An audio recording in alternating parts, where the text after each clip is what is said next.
Welcome जी, आपकी नशिस्त के साथ हाजिर हूँ। सवाल और जवाब, आपके सवाल मेरे जवाब।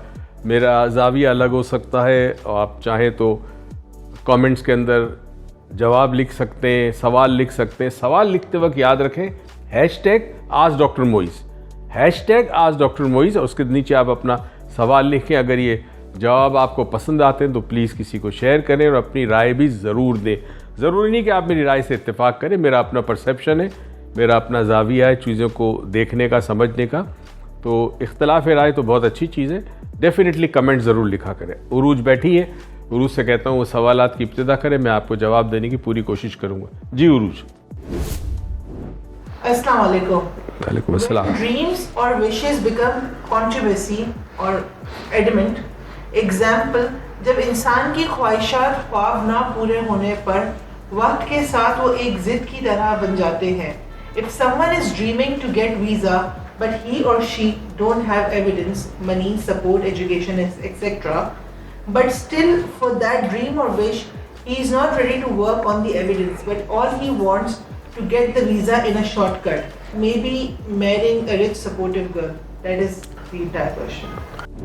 सवाल इनका ये है कि इंसान एक ख्वाब देखता है, वो ख्वाब पूरा नहीं हो सकता, वसाइल नहीं है, मुमकिन नहीं है, बहुत सारे हालात उसके ख़िलाफ़ हैं, तो वो ज़िद्दी क्यों हो जाता है? फिर वो ज़िद क्यों करता है मुझे यही चाहिए? देखिए, एक बहुत खूबसूरत कौल है मौलाए कायनात का, एक दुआ है इनफैक्ट, और वो दुआ ये कि परवरदिगार जिन चीज़ों को मैं तब्दील कर सकता हूँ उसे तब्दील कर सकूँ, उसके लिए मुझे जुर्रत और हौसला दे। जिसे नहीं तब्दील कर सकता मुझे सब्र अता कर, और मुझे ये दानाई दे कि मुझे पता चले क्या चेंज कर सकता हूँ, क्या चेंज नहीं कर सकता। बड़ी खूबसूरत ये दुआ है।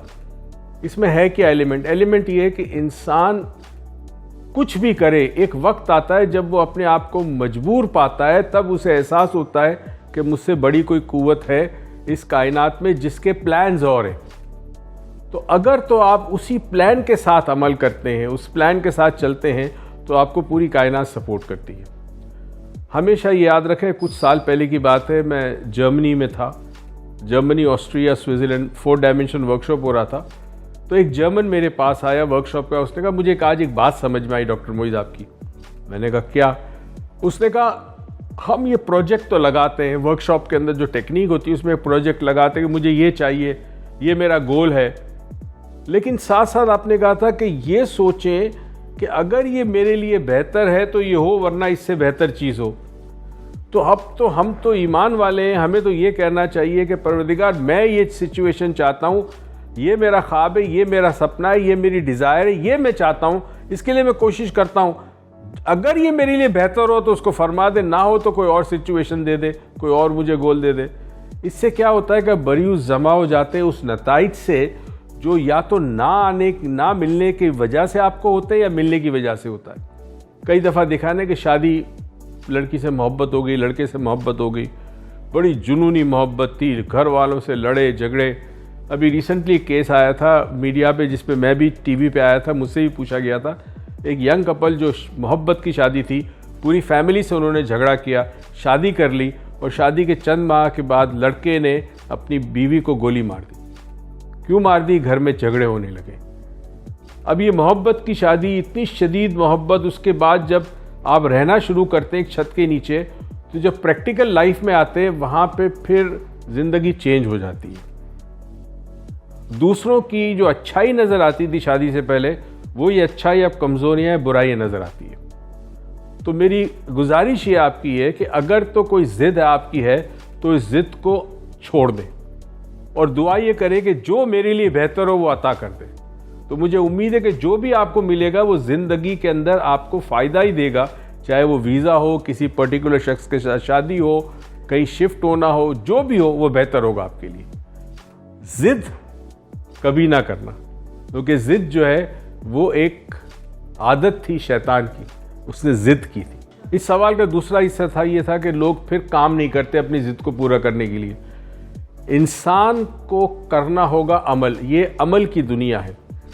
ख्वाब देखें ज़रूर, ख्वाहिशात ज़रूर रखें, उनको पूरा करने के लिए जो अप्रोप्रिएट एक्शंस है, जो अमल है, वो करना लाजिम है। याद रहे, आसमान से रोटी आपके मुंह में नहीं आएगी। हो सकता है आपकी वालदा मुंह में निवाला आपके डाल दे, चबाना आपने होगा। तो कुछ काम आपने ज़रूर करने हैं। तो कानून फितरत यह है कि इंसान एफर्ट करे, उस एफर्ट का फिर एक रिएक्शन आता है, एक अमल का रद्द अमल आता है। वो रद्द अमल में आपको रिजल्ट मिलेगा, नतीजा मिलेगा, फ्रूट मिलेगा, आपको अपना गोल अचीव होता हुआ नजर आएगा अगर आप एक्शन करेंगे। Thank you. Assalamu alaikum, sir. My question is how to get this state of thoughtlessness so that we can begin spiritual journey. Please guide. Thanks. How to achieve a state of thoughtlessness? क्या बात है जी। अच्छा, ये जब सवाल आप कर रहे हैं तो वो सवाल भी एक थॉट है। जब इंसान ये ख्वाहिश करता है कि मैं थॉटलेसनेस स्टेट एक्वायर करूं, तो ये भी एक थॉट है। अब इसको देखें, मराकबा इज द रास्ता। मराकबे को थोड़ा सा एक्सप्लेन करता हूं आज कि किस तरह ये थॉटलेसनेस स्टेट, यानी कोई ख्याल ना हो, कोई सोच ना हो, कोई तसव्वुर ना हो, जहन काम करना बंद कर दे, इंसान फिर भी जिंदा रहे। इसको सूफिया कराम इस स्टेट को कहते हैं फना। ये समझाना बड़ा मुश्किल था कुछ सालों पहले। अब साइंस ने बड़ी तरक्की की है और साइकोलॉजी में बड़ी तरक्की हुई है, तो इन कॉन्सेप्ट्स को समझाना आसान है। जब हम सोचते हैं और हर लम्हे हम सोचते हैं, नींद में भी हमारे ख्यालात का तसलसल जारी रहता है, सोच आती है जाती है। जो सोच किसी इमोशन से लिंक होती है, फीलिंग से लिंक होती है, वो हमारे अंदर तब्दीली करती है वक्ती तौर पर, यानी हमारे स्टेट को चेंज करती है। मसलन आज मेरे घर में मिसाल के तौर पे एक मज़ेदार खाना बना है जो मुझे पसंद है। जैसे मुझे थॉट आएगा कि ये खाना आज रात को मैंने खाना है क्योंकि मेरी पसंदीदा ग़िज़ा है, तो मेरे मुंह में पानी आ जाएगा, मेरी फीलिंग्स चेंज हो जाएगी। हो सकता है मैं डिप्रेस हूँ, एकदम से मैं नॉर्मल हो जाऊंगा, डिप्रेशन ख़त्म हो जाएगा। क्यों? I am looking forward to something. तो ये थॉट का आना बहुत ज़रूरी है ज़िंदगी गुजारने के लिए। रूहानियत में जब आप कदम रखते हैं तो सबसे पहले आप ये काम करते हैं कि अपनी ख्वाहिशात को छोड़ देते हैं, यानी अल्लाह से राज़ी हो गए, जो है वो है, शुक्र है। अब आपने रब को राज़ी करना है, तो रब को राज़ी करने से पहले अपने आप को भी राज़ी करना होता कि मैं राज़ी हूं कि नहीं। तो उसके लिए आप जब मराकबा शुरू करते हैं तो मराकबे में दो किस्म के मराकबे होते हैं। एक मराकबा ये होता है कि आप किसी नाम का जिक्र करते हैं, किसी तसव्वुर को अपने जहन में लाते हैं और इवेंचुअली आहिस्ता आहिस्ता जिस चीज़ पे आप फोकस करते हैं उसकी क्वालिटीज़ आप में पैदा होना शुरू हो जाती है। सोचिए, अल्लाह ताला ने अपना तारुफ अपने नामों से क्यों करवाया, जबकि तो वो नाम से भी बालातर है। रहमान जब हम कहते हैं तो ये जो सिफत बारी ताला है, इसका हम तसव्वुर नहीं कर सकते। रहमान को हम किसी बाउंड्री में नहीं कर सकते। हमारे जहन में रहमान का तसव्वुर कैसे होगा? हमने अपनी ज़िंदगी में ऐसी शख्सियत देखी होगी जिसमें ये क्वालिटी पाई जाती होगी, तो हम फिर रहमान को किसी हद तक समझ सकते हैं, मगर असल रहमान क्या है नहीं समझ सकते। तो होगा ये कि जब इंसान जिक्र करता है किसी अल्लाह के नाम पर या किसी आयत पर या किसी दुरूद पाक पर फॉर एग्जांपल, इंसान के अंदर वो तब्दीली क्वालिटी आना शुरू होती है, मगर थॉटलेसनेस स्टेट एक्वायर नहीं होता। थॉटलेस स्टेट एक बहुत ही एंड लेवल पे आता है कि जब इंसान सब कुछ कर ले, राजी हो गया, मुझे दुनिया से कुछ नहीं लेना, अब मुझे अपनी रब की ज़ात में जम होना है यानी अल्लाह से करीब होना है, समझ लें। तो फिर वो मराकबा जब शुरू करता है तो उसमें इवेंचुअली थॉट को ख़त्म करता है। अच्छा, कैसे ख़त्म करता है? अपने जहन को खाली रखने की कोशिश करता है। उसका तरीका ये है कि जब कोई थॉट आता है तो उस थॉट को विटनेस के तौर पर, विटनेस समझते हैं, जब आप फिल्म देखते हैं तो स्क्रीन पे मूवी चल रही होती है, आप मूवी का हिस्सा नहीं है, आप एक विटनेस है जो देख रहे हैं।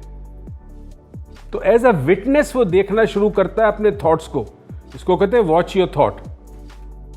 जब थॉट को वॉच करना शुरू करता है, इवेंचुअली वो थॉट के साथ अपने आप को आइडेंटिफाई नहीं करता, उसके साथ किसी किस्म का रब्त या राब्ता नहीं रखता।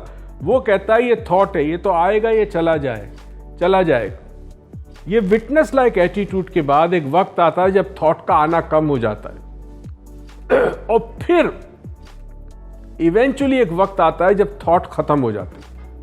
अच्छा, जब थॉट खत्म हो जाए तो वजूद, जो आपका जहनी वजूद है, वो खत्म हो गया। जिस्मानी तौर पर आप जिंदा हैं ज़हनी तौर पे आप ख़त्म हो गए, क्योंकि आपके ज़हनी वजूद जो है वो आपके थॉट से ताल्लुक़ रखता है। मैं मोइज़ हुसैन, इतनी मेरी उम्र है, ये शहर में मैं रहता हूँ, ये मेरा काम है, ये मेरा ख़ानदान है, ये मेरी फैमिली, ये मेरे दोस्त हैं, ये सारे थॉट है ना मेरे। जब थॉट ही बंद हो गया और कुछ भी ना रहा तो मेरा वजूद फ़ना हो गया। थैंक यू दोस्तों, नेक्स्ट थर्सडे तक आपसे मुलाकात होगी। फिर रिक्वेस्ट है आपसे, कमेंट में सवाल लिखें, किसी भी सोशल मीडिया पे सवाल लिखें तो hashtag ask doctor Moiz, hashtag ask doctor Moiz से नीचे अपना सवाल लिखें। आज के इस सेशन में जो बातें आपको पसंद आई हो, अच्छी लगी हो, उसको ज़रूर शेयर कीजिए। सवाल हो वो भी लिखिए। आपसे अगले हफ्ते फिर मुलाकात होगी। अपना ख्याल रखिएगा। पाकिस्तान पाइंदाबाद।